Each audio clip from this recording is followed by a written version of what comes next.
Boa noite, pessoal. Então, vamos lá para mais uma leitura da newsletter do Ciro Gomes, edição número 82, O Brasil Desvendado. Vamos lá para o editorial, então, né? Em caríssima enganação de Lula e Haddad, cada dia que passa fica mais evidente e chocante. Vejamos este ângulo bem prático da questão. Lula está pagando aos especuladores a maior taxa de juros do mundo. Já chega às estonteantes R$ 1 trilhão, o que Lula pagou para a minoria privilegiada dos agiotas brasileiros nos últimos 12 meses. Só de juros, num único ano, Lula está pagando aos seus donos quase 10% do PIB. Como estamos em déficit primário, esta montanha de dinheiro vai toda para o principal da dívida. O pretexto de Lula, assim como de Bolsonaro, igualzinho, sem tirar nem pôr nada, é combater a inflação. Vejam como a mentira tem pernas curtíssimas. A despeito da política de juros do Banco Central, controlado pelo cartel dos bancos, a taxa de inflação de janeiro último foi para a propaganda oficial como menor desde o Plano Real. De fato, a inflação oficial medida pelo IBGE foi de exíguos 0,16%. Sucesso do governo, acerto do Banco Central, aplaude cega a mídia, grande partícipe do mesmo pacto de suborno que embolsou o poder político brasileiro. Picaretagem severa, digo eu e explico. A prévia do IPCA de fevereiro ainda não foi publicado. A cena para uma inflação no mês menor do ano para algo em torno de 1,23% a 1,32%, o que será a maior taxa de inflação para o mês dos últimos 9 anos. E a política do Banco Central de Bolsonaro, quer dizer, Lula, quer dizer, a mesma coisa os dois, segue a mesma. O que aconteceu? O truque lulista em desespero, porque parece que nosso povo está finalmente acordando de sua imensa farsa, ou, digo eu, de sua traição histórica. Não foi a política de controle da inflação que resultou no número de janeiro. Foi uma manipulação picareta do dinheiro da Itaipu, nossa gigante hidrelétrica nacional. Entendamos. Itaipu teve um saldo positivo de 1,3 bilhão da conta de comercialização da energia que produz. Lula não pode ver um saldo em qualquer conta que parte com sua sanha demagógica, cada vez mais irresponsável para cima para torrar. Pois bem, Lula mandou que Itaipu, presidida por um petista fanático e de reputação para lá de duvidosa, distribuísse este saldo como crédito nas contas de luz dos consumidores residenciais rurais e urbanos que tivessem um consumo inferior a 350 kWh em pelo menos um mês em 2023. Isso resultou num desconto artificial, só valeu desta vez, médio de R$ 16,66, indo até R$ 49, dependendo do consumo. Foi o suficiente? Tal é a picaretagem nos índices de inflação no Brasil, especialmente na parte grande deles, imune à taxa de juros para falsear a menor inflação desde o Plano Real. Picaretagem pura e simples. Vamos aguardar o índice oficial de fevereiro, mas ele vem salgado, sem nenhuma dúvida, afinal, é véspera da decisão do Banco Central de mais uma criminosa pancada. 1% a mais? Na taxa de juros imoral que Lula já nos faz pagar. Levantamento fresquinho do Diese anota crescimento de até 4,34% do preço da cesta básica, apenas no mês de fevereiro. Este dado vem do Recife, mas o levantamento anota a alta dos preços no de comer do povo em 14 das 17 capitais pesquisadas. Lula já mandou Itaipu torrar mais uma fração do seu patrimônio para falsear a conta de energia do Sul, Sudeste e Centro-Oeste. Deixa eu repetir, pela enésima vez, aquilo que é a substância do assalto à economia popular que o modelo econômico em vigor pratica. Preços administrados pelo governo, preços sazonais, commodities sujeitas ao comércio exterior, preços indexados instantaneamente ao dólar, não são alcançáveis pelas taxas de juros domésticas. É mentira que os juros estão criminosamente altos para conter a inflação. Aí está um governo medíocre, sem projeto para nada, deitando falação sobre os preços dos alimentos, quando a única saída para o fenômeno foi destruída pelo modelo neoliberal. E assim, mantida, destruída por Lula e pelo PT. Política Nacional de Abastecimento e Preços. Aliás, vejam neste link a fala de Lula sobre ovos. Eu estou assustado. Vocês não? Bom, vamos lá. Bom, aqui, né, pessoal, de novo, né, sem novidades, né? A gente já tem falado, eu lembro que o Ciro, na oportunidade que ele teve lá no programa no podcast, na verdade, do Rogério Vilela, ele falou um pouco sobre essa formação de preços que aconteceu no Plano Real, né, que houve uma indexação e que essa indexação ela deveria ser temporária e que uma das reformas do Plano Real era justamente, né, não manter essa indexação ao dólar, porque havia lá uma crença que com o tempo todos os preços seriam regulados pelo dólar, né, que com a globalização ela ia fazer com que isso acontecesse.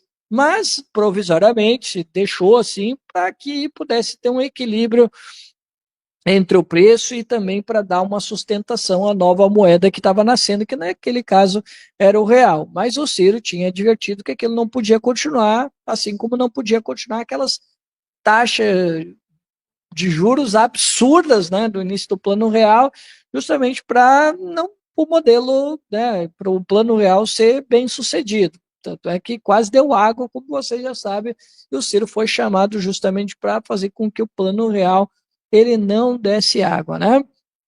Então, de lá para cá, pessoal, essa política de preços que o Ciro falou, né, e da alimentação, que o Ciro também comentou aqui ao final do texto, ela nunca mudou. Aí a gente está nessa ideia da política nacional de abastecimento e dos preços, de novo, né, perseguindo uma ideia de um preço de oportunidade internacional, e aí a gente que ganha em real não é uma moeda que tem muita força no cenário internacional, e cada vez mais que a gente vê que a nossa força de trabalho vai sendo cada vez mais precarizada e os preços vão aumentando, porque são moedas que têm uma hierarquia maior, que têm um valor maior do que o nosso real, que não tem essa mesma taxa de convertibilidade. Aí, pessoal, dá esse problema que a gente está vendo aí, os brasileiros ganhando em real, mas que uma moeda que cada vez mais vai se desvalorizando em relação ao dólar,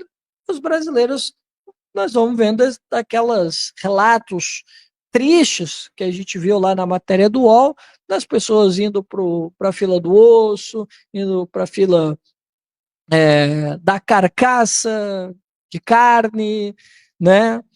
E indo para produtos para substituir, porque é mais barato, é o que cabe no bolso. Aí as pessoas abdicando do café, dos ovos, da carne vermelha, né?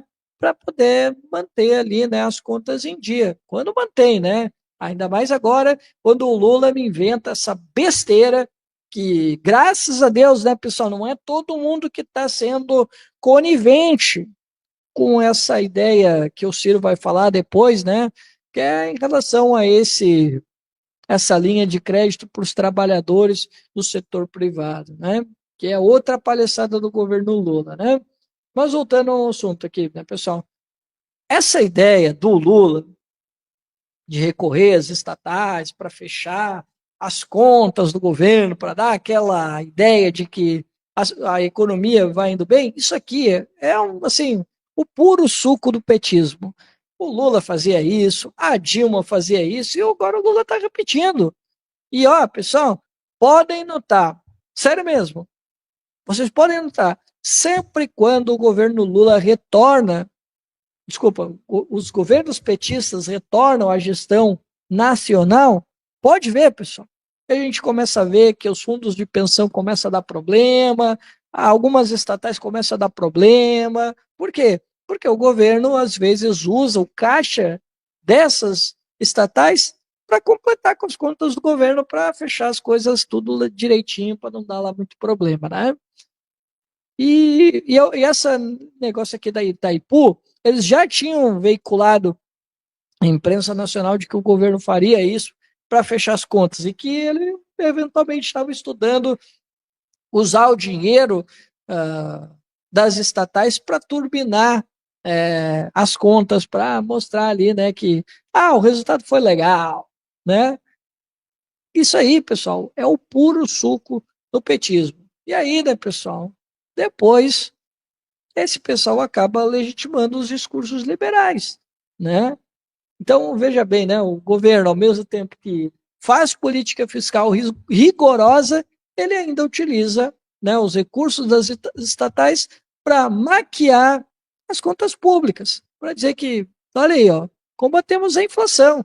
E como disse o Ciro corretamente, fala-se aí na inflação, fala-se aí na taxa básica de juros, só que o preço dos alimentos, por exemplo, que a gente falou, ele não é sensível a essa taxa básica de juros que o Brasil pratica de forma criminosa, como bem apontou aqui o Ciro Gomes, né? Então o governo vai mentindo para nós, né? Ó, faz isso, faz aquilo, cria aí um crédito consignado por setores privados para reduzir a taxa básica de juros, isso vai diminuir a inflação. É o jeito do Lula, do PT, de te enganar. E o pior é que tem gente que acredita, né? E tem aqueles que são muito bem pagos para acreditar, né? É lamentável, né, pessoal? Mas eu estou dizendo, a conta está chegando. As pessoas, como bem colocou aqui o Ciro, né? Estão se ligando, as pessoas já estão entendendo como é que está funcionando as coisas e cada vez mais, né, pessoal? A informação está chegando, o governo Lula e principalmente o PT não aprende, eles repetem as mesmas práticas e aí, né, pessoal, é batom na cueca, né?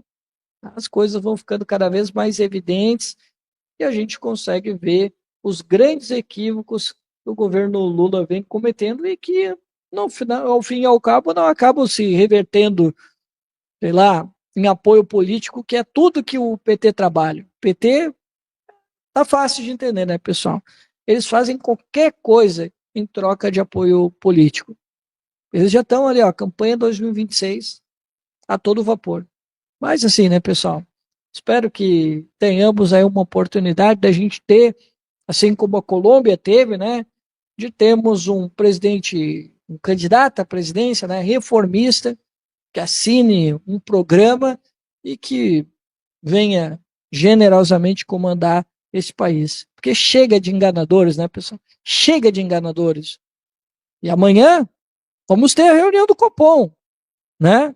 Amanhã é dia 19, né? Quarta-feira, que deve aí aumentar mais um ponto percentual. E vamos chegar aí, né, nos 15% aí. Fácil, fácil. Né? E vão ter outras reuniões e vamos acompanhando como é que vai se mover aí a taxa básica de juros no Brasil. Mas a intenção, é, quer dizer, a intenção não, né? A probabilidade de que isso vá aumentar, que a gente chegue aí antes do final do ano a mais de 15%, talvez aí próximo aos 16%, é bastante grande, né? Mas precisa aumentar para conter a inflação. Não só os liberais estão dizendo, não só os liberais, o governo está trazendo essa mentira. Porque lembre-se, O governo, dos 7 indicados por Lula, votaram de forma unânime com os fascistas que estão lá na diretoria do Bacen. E amanhã nós vamos ver de novo a farsa. Esfregada na cara. E essa fala do Lula dos ovos, né? De novo, né? O Lula bancando o ombudsman de si mesmo, do próprio governo. Ah, quem é que está aí fazendo com que esses preços aí fiquem nessa altura toda aí? É o Lula, né, cara? É o jeito Lula, né?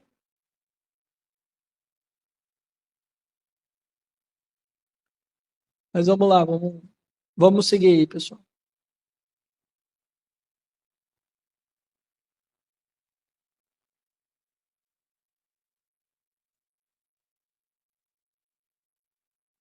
Atenção, trabalhador. Deixa eu só colocar aqui. Atenção, trabalhador. Vem aí mais um assalto ao seu bolso. Ó, em janeiro de 2025, o nível de famílias endividadas no Brasil foi de nada menos do que 76,1%.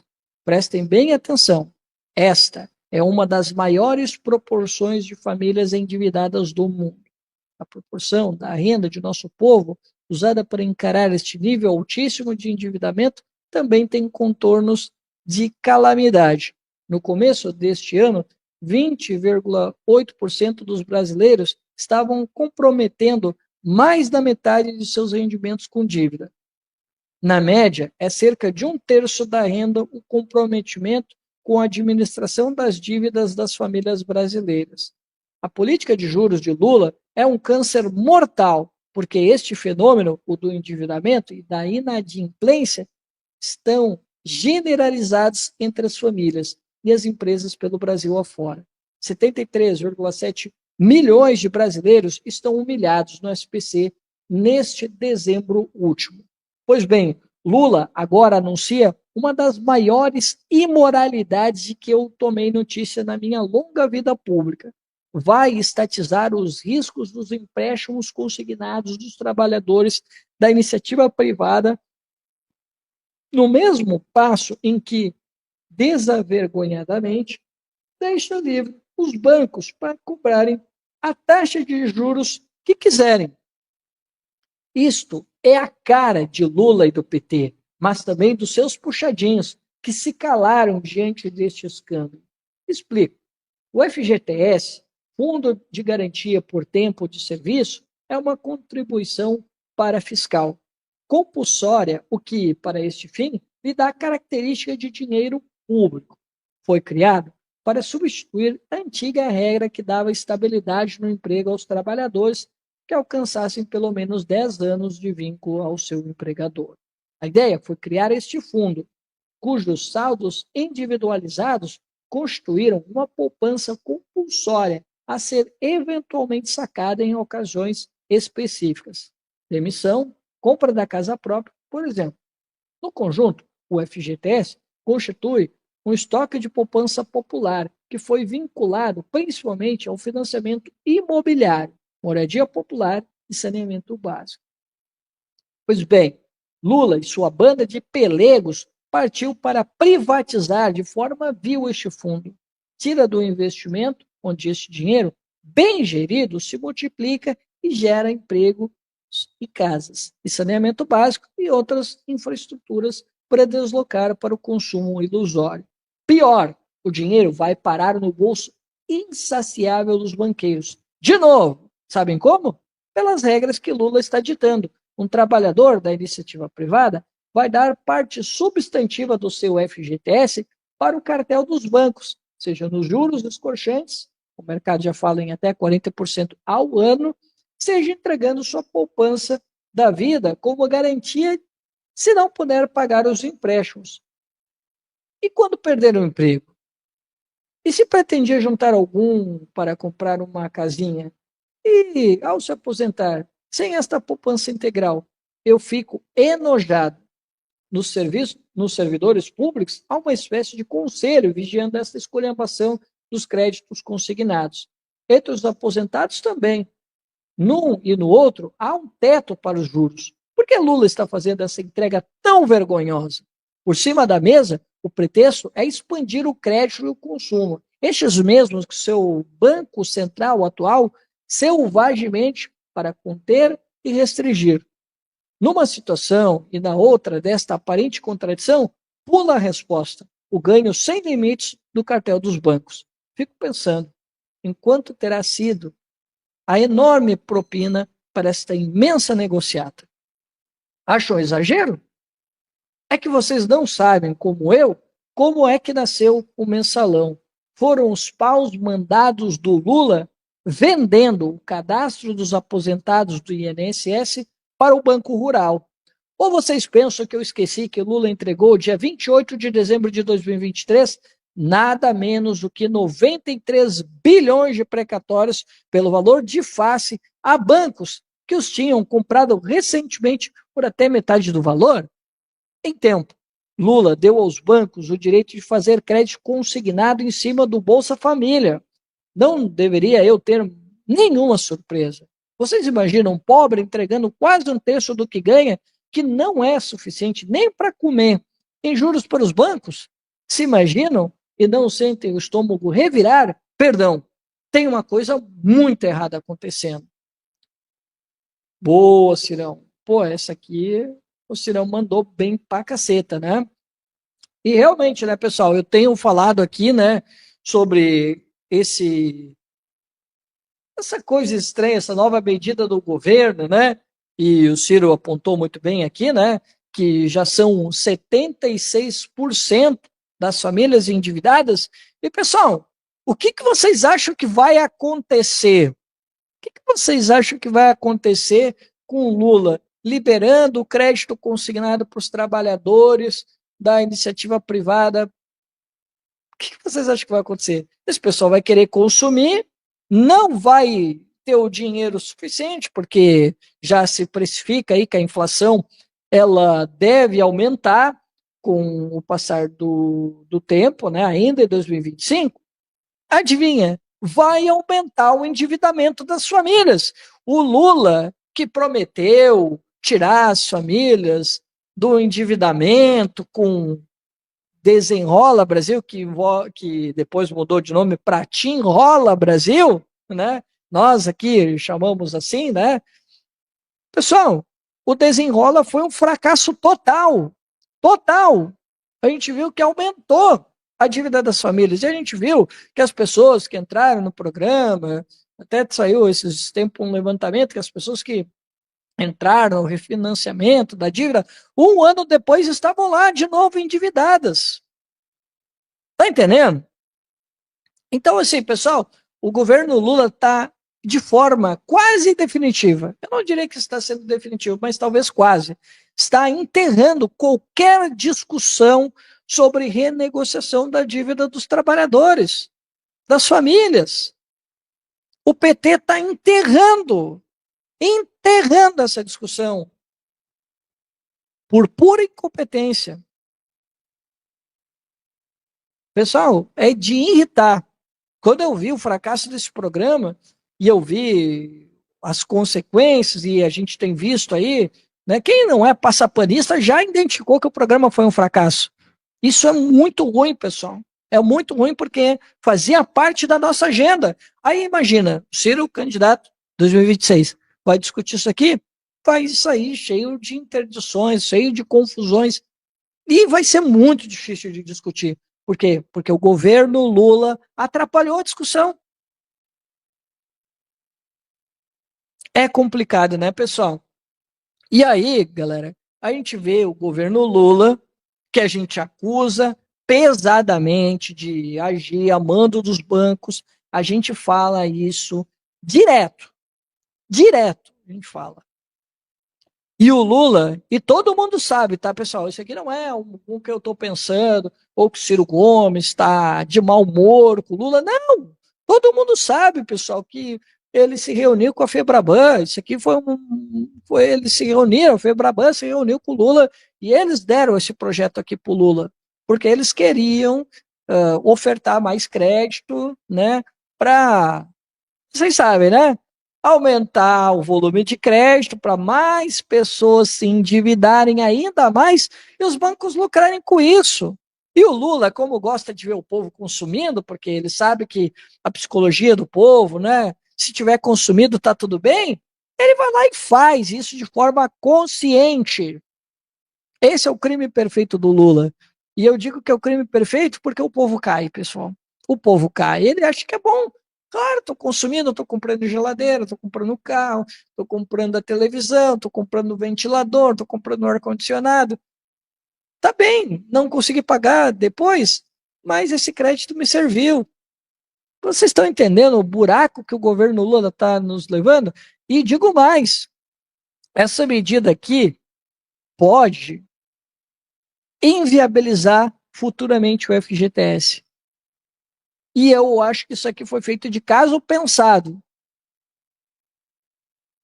A ideia dos bancos, pessoal, é enterrar o FGTS. Isso aqui é um projeto das classes dominantes, pessoal, desse país. De enterrar essa poupança compulsória para que eles, os bancos, tenham. Tudo bem, a gente sabe que o FGTS é trabalhado pelos bancos. Tá certo? A gente sabe. Mas, galera, esse pessoal está pensando alguma coisa para ferrar ainda mais a classe trabalhadora. Um programa deles, que não tem envolvimento com o Estado, que talvez a contribuição patronal pode ser menor, porque, galera, essa discussão sobre a contribuição patronal, acredite se quiser, essa discussão aí já rolou em alguns circuitos por aí no liberalismo, hein? Esse pessoal, ó, se tiver que diminuir a contribuição patronal, pessoal, o pessoal vai para cima. É igual, por exemplo, financiamento estudantil. Muitas vezes o pessoal quer atacar a universidade pública, a gratuidade, para que os bancos entrem ainda com mais força no financiamento estudantil. Foi o que aconteceu nos Estados Unidos. E foi o que aconteceu aqui no Brasil também. E o Lula está agindo de forma consciente para isso. Por quê? Porque ele é sedento pelo poder. Ele não arreda o pé. E para ele cumprir essa missão de ser a terceira vez o presidente, talvez a quarta vez, o Lula topa qualquer coisa, pessoal. Pelo poder, o Lula topa qualquer coisa.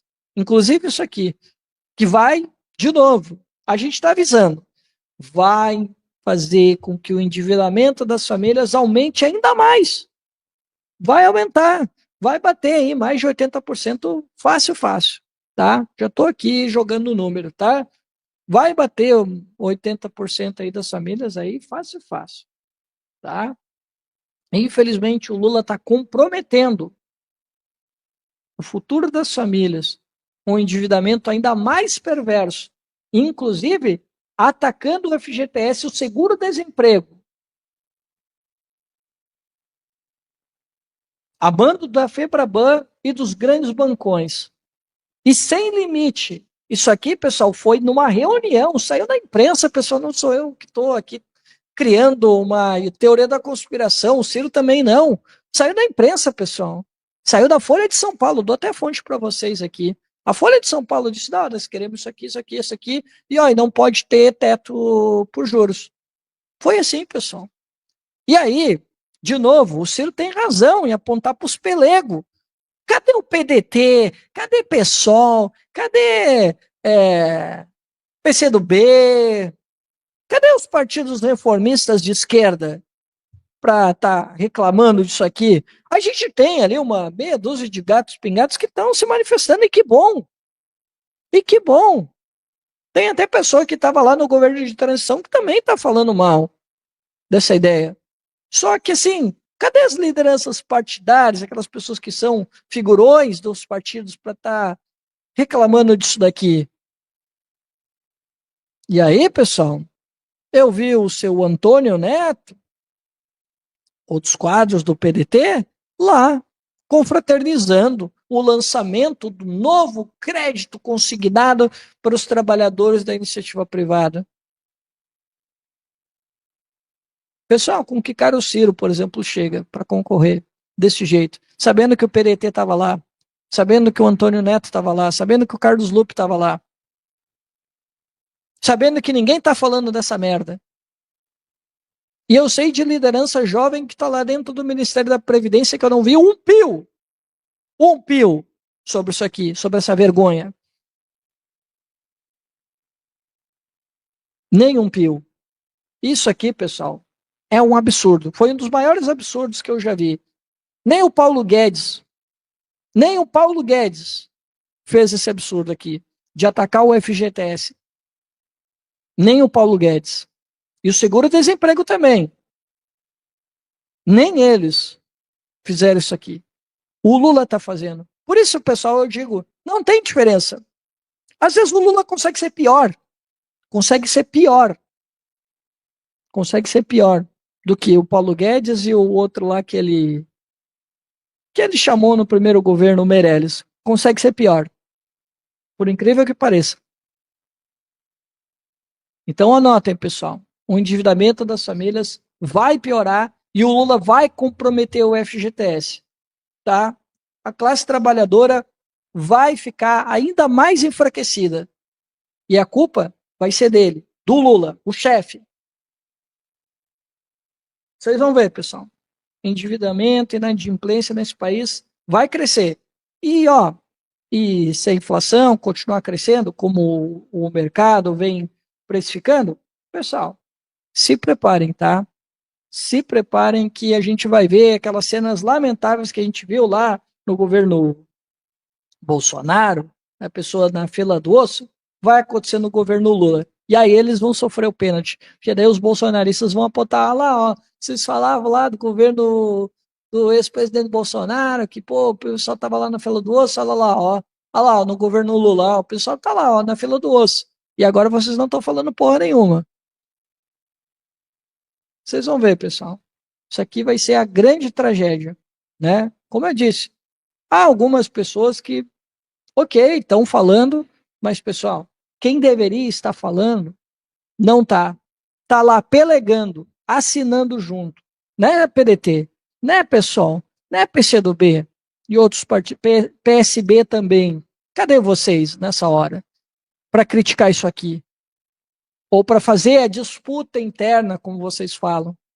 Disputa porra nenhuma. Ficam aí mentindo pra gente, dizendo, ai, nós somos pro governo para disputar internamente. Foram porra nenhuma, estão assinando essa palhaçada.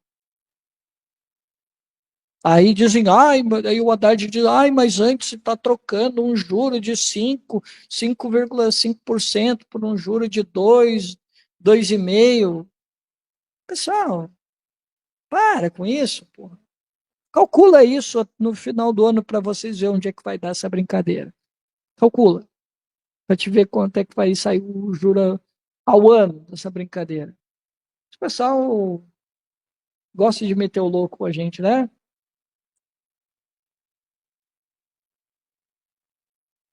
Vamos lá então, pessoal. Mundo em convulsão. Vamos lá. É indisfarçável que uma generalizada perplexidade está tomando conta do planeta Terra a partir do conjunto de iniciativas dos primeiros meses do governo Trump. Já comentei aqui que ele parece deliberadamente estar querendo desmontar a velha ordem que hegemonizava ou as relações internacionais a partir do fim da Segunda Guerra Mundial. Mas a pergunta que se faz instantaneamente é se ele sabe o que quer construir no lugar. E aí é preciso distinguir as questões comerciais das questões de política exterior e governação global. Na questão das tarifas, algumas coisas conceituais são bastante relevantes. O fim do mito neoliberal do livre comércio e da identificação do mercado interno como um valor estratégico. O Brasil, que se rendeu a um mito neoliberal, precisa aprender rapidamente, se é que ainda é tempo, fomos o país que mais destruiu indústrias na história do capitalismo mundial. Não há desenvolvimento robusto e sustentável sem uma indústria complexa e hoje sem uma integração dos valores à economia do conhecimento. E a inteligência disso se impôs a quem não sofreu de intoxicação ideológica. As condições práticas de empreender, produzir e comercializar, portanto, de gerar empregos, nunca foi global, como a mitologia prega.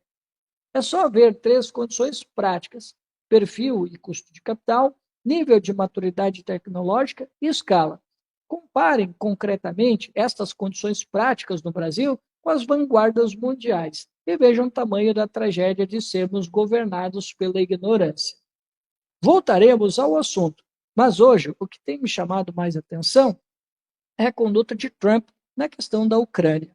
Todo o Ocidente foi bombardeado pela massa de propaganda vinda do regime decadente dos democratas nos Estados Unidos e dos sublíderes europeus que se dispuseram, sem perceber sequer seus próprios interesses, a seguir, cegos, a conduta decrépita de Joe Biden e sua submissão ao lobby do complexo industrial militar.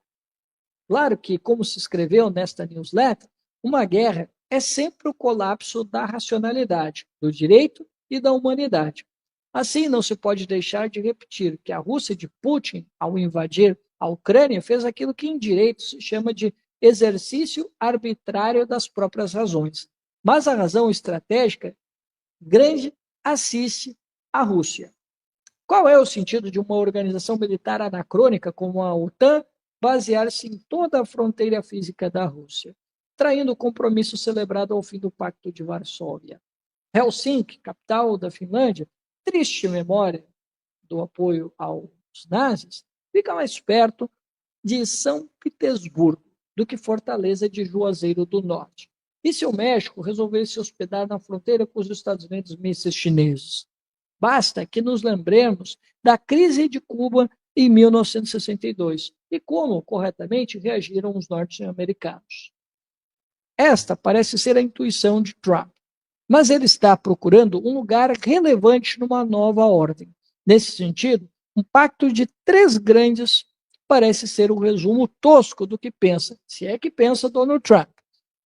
Um mundo que reparta o planeta em 3 esferas de influência é o conteúdo de um interessante artigo de William Vac.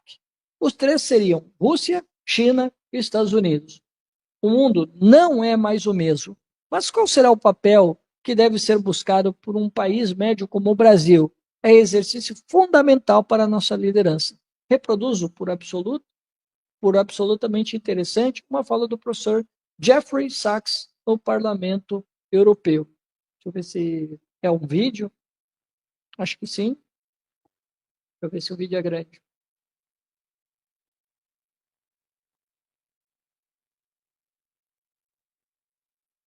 Ah, não, mas tá maluco? 1 hora e pouca de vídeo aí, tá maluco, serão? Não, aí não, né? Mas vamos lá, pessoal. Falando aqui por último, né, do Jeffrey Sachs, eu gosto muito do conteúdo dele, tá? Ele é um cara que ele foi enganado aí pelo estamento norte-americano, mas ele tem feito um conteúdo na internet muito bom, né? Eu particularmente gosto muito. Mas vamos lá, né, pessoal? Essa questão envolvendo a nova ordem que talvez esteja nascendo é uma questão que vem sendo discutida aqui no canal. O professor Robson Farinazzo, por exemplo, que é um grande analista geopolítico, e outras pessoas aqui que analisam geopolítica estão conversando muito sobre isso, né? E acho que é razoável essa linha que estão buscando de, né, novas áreas de influência, e coloca Rússia, China, Estados Unidos. Mas, assim, eu acho que isso é para agora, tá? Eu, sinceramente, com a força que vem ganhando alguns outros países, acho que nós vamos, com o tempo, né, uma questão de décadas, a gente pode chegar a uma multipolaridade, né? E nesse ponto, Rússia e China estão buscando caminhos alternativos, estão abrindo diálogos, E eu acredito que vão surgir outros atores relevantes com o tempo, né? A Indonésia, daqui a pouco pode ser o Vietnã, daqui a pouco pode ser outro, sei lá, as Filipinas, daqui a pouco pode virar também um ator geopolítico, por que não? A Turquia, eu também vejo que é um país que talvez possa ganhar uma maior relevância com o tempo, né? Mas aí tudo depende dos movimentos que eles vão buscar, né? Mas essa questão da geopolítica vem sendo bastante discutida, né? Inclusive em relação a essa guerra, que parecia que as negociações iam se encaminhando para o fim da guerra, mas pessoal, no fim acabou não acontecendo, essas negociações não avançaram, né? Continua o impasse em torno da guerra, tanto no Oriente Médio, quanto, por exemplo, aqui, né, na Rússia e Ucrânia, não parece. Houve ali sinalizações de parte do Zelensky, de parte do Putin, de que poderiam abrir negociações para um cessar-fogo. Essa discussão ainda está ainda em voga, mas ainda falta muitos detalhes para se acertar e acho que fica um pouco mais delicado. E o Ciro, ele faz bem em lembrar sobre essa questão do pacto, né, que foi feito entre Estados Unidos e Rússia, né, na época do presidente Boris Yeltsin, que ele dizia, ó, não avança ao leste, eu não quero a OTAN no meu quintal. E os Estados Unidos, sendo a Rússia parte da União Soviética ou um país independente, eles nunca respeitaram. Eles fizeram o possível para sempre avançar, para isolar a Rússia dentro ali de uma esfera de influência que ela tem ali na região, né? Assim como também agora muitos têm discutido que talvez a estratégia do Trump é tentar se aproximar da Rússia, principalmente do Vladimir Putin, para, de certa forma, cortar os laços que estão sendo construídos entre Rússia e China, né, numa aliança aí sino-russa, né, então existe essa preocupação, muita gente tem avaliado que essa pode ser a estratégia que o Trump está adotando justamente para isolar a China, porque eles têm eleito que o grande adversário do momento é a China. Então, seria interessante se aproximar do Vladimir Putin, conseguir uma vantagem em relação aos combustíveis, porque ele fazendo negócios com a Rússia ficaria mais fácil para conseguir um petróleo mais barato, por exemplo, né? E de quebra ele também poderia diminuir as tensões com a Rússia para fazer com que a Rússia talvez caísse num ardil, para que ela baixasse as armas e talvez ficasse um pouco mais fragilizada em algum ataque surpresa da Ucrânia, alguma ofensiva do Ocidente, enfim, né, pessoal? Tem muita gente discutindo sobre futuros cenários da geopolítica. Eu tenho acompanhado essa discussão, acho que é uma discussão bastante enriquecedora e que a gente vai precisar acompanhar bastante, né? Mas o fato é que o mundo, como disse o Ciro Gomes, está em convulsão. E nisso, né, a gente está vendo a decadência econômica da Europa, a gente está vendo a decadência econômica dos próprios Estados Unidos, né? Enquanto que nós temos outros atores aí emergindo que, como eu disse para vocês, acredito que podem ganhar relevância futuramente, né? Talvez em décadas, 2, 3, 4 décadas, e daqui a pouco a gente pode partir para uma ordem multipolar. E aí vai depender aí dos movimentos que os países vão fazer para ver quem é que vai conquistando o seu lugar aí no tabuleiro do War, né? No tabuleiro real, né? Mas assim, pessoal, eu não vou me arriscar tanto a falar sobre o tema, né? Talvez a gente traga aí um dia o Thales ou outra pessoa que gosta de falar sobre esses temas e a gente conversa um pouquinho melhor sobre esses movimentos que estão acontecendo na geopolítica e que podem influenciar aí na governação global, já que muita gente já está, inclusive, aí discutindo, né, sobre o papel da ONU, sobre o papel da OTAN, se essas instituições têm alguma relevância, se eles já não foram amplamente derrotados por esse novo concerto que vem fazendo a aliança sino-russa, né, com outros países. Mas é uma discussão para quem gosta mesmo da área da geopolítica, não é um tema do qual eu tenho lá muita familiaridade. Certo, pessoal? Vamos seguir então aqui, né, com um pouco mais aqui à frente, né, com as rapidinhas, né, da newsletter do Ciro Gomes, e a gente já vai encerrar aqui a newsletter e vamos reagir a alguns conteúdos que eu vi aí pela internet, que eu achei bem interessante se tratando do Cirão, né? Vamos lá.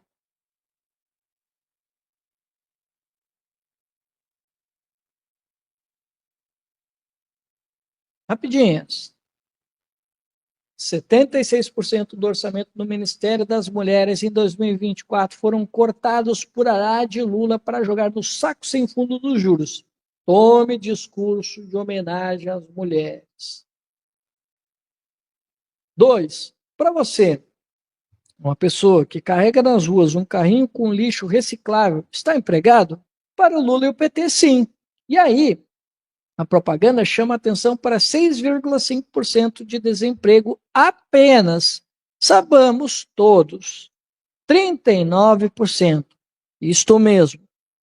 4 em cada 10 brasileiros estão na mais completa e selvagem informalidade, mesmo que as estimativas lulistas os chamem de empregados. A renda média hoje do povo brasileiro é de R$ 3.225. É quase a mesma que tínhamos em 2014, 3.125. 10 anos atrás. Déjà vu. Em 1980, o PIB do Brasil era de aproximadamente 300 bilhões de dólares, enquanto o da China era, na mesma data, de cerca de 191 bilhões. Hoje, o Brasil está com PIB de cerca de 2 trilhões e a China atingiu 18 trilhões. Mostrei estes números chocantes para os estudantes de mestrado da Fundação Getúlio Vargas de São Paulo. Pode ser que um dia a gente acorde. 4. Ainda na canalice do FGTS. Sabem esta liberação agora do saldo de quem tinha feito o saque aniversário? Pois bem, Lula autorizou que este saldo seja usado para abater dívidas do trabalhador com cheque especial dos bancos. Perderam a vergonha totalmente. 5. O desespero do lulopetismo não tem limites.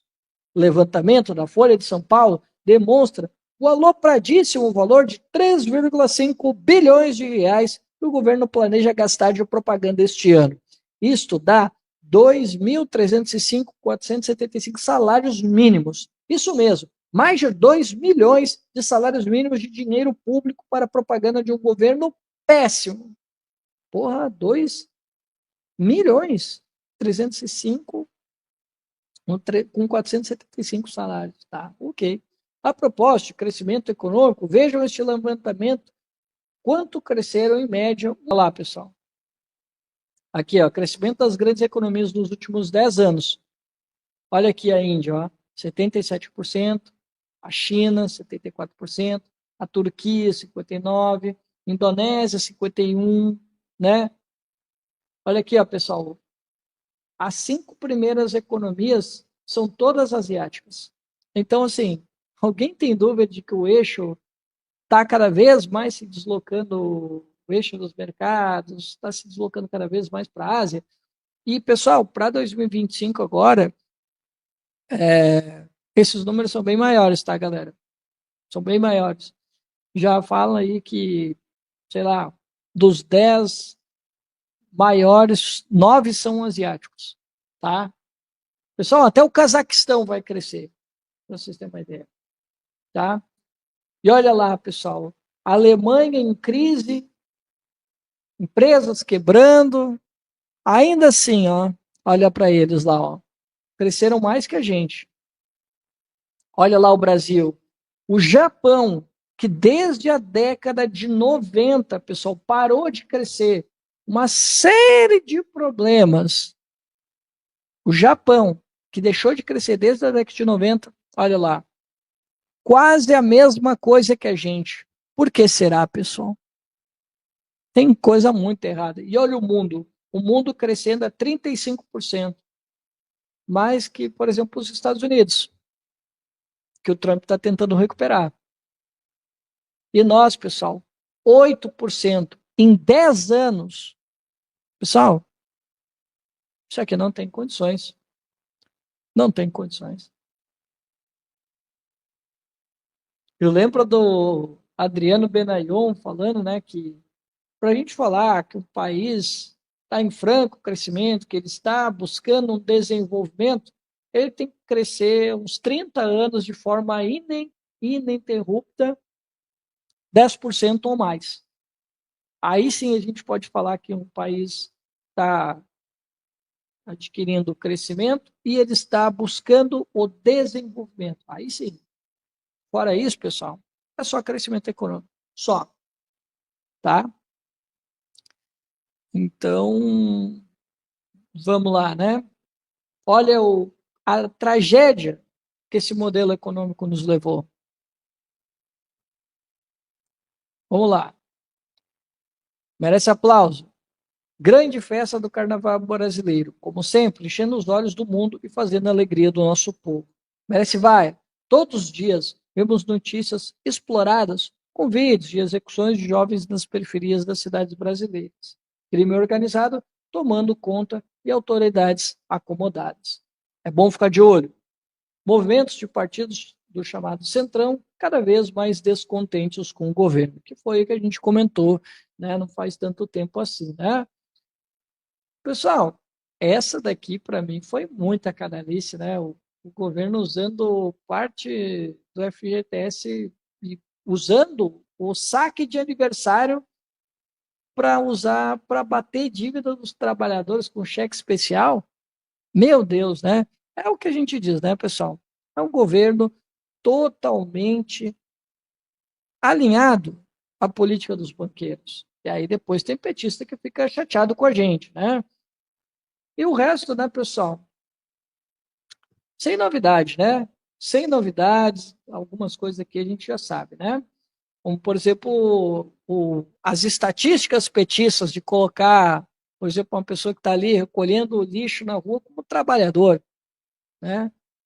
Ou as falsificações estatísticas do petismo, que a gente também já está mais ou menos acostumado, né?